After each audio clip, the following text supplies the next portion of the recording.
कोतवाली पोलिसांनी नाकाबंदी दरम्यान गावठी कट्टा आणि 2 जिवंत काडतुसं बाळगणाऱ्या इस्माला वाहनासह पकडून 2,49,000 रुपये किमतीचा मुद्देमाल हस्तगत केला आहे।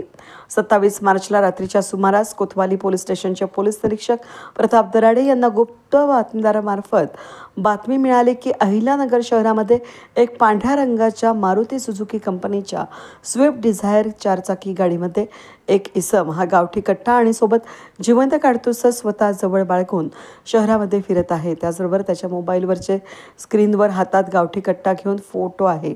त्यावेळी पोलीस निरीक्षक दराडे यांनी तात्काळ इम्पेरियल चौक या ठिकाणी नाकाबंदी कामी असलेले पोलीस इनामदार गणेश देशमुख यांना तात्काळ या बातमीतील 4चाकी वाहनाचा नाकाबंदी लावून शोध घेऊन कायदेशीर कारवाई करा असे आदेश दिले।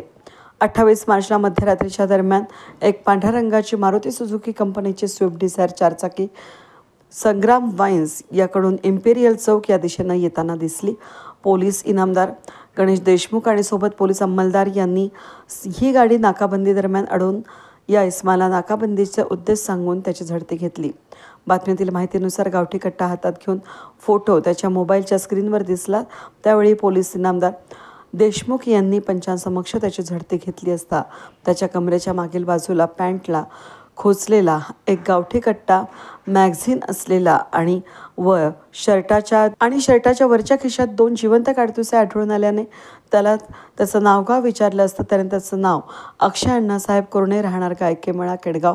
त्याच्यावर कोतवाली पोलीस स्टेशन गुन्हा रजिस्टर क्रमांक 282/2025 शस्त्र गुन्हा दाखल करण्यात आला आहे।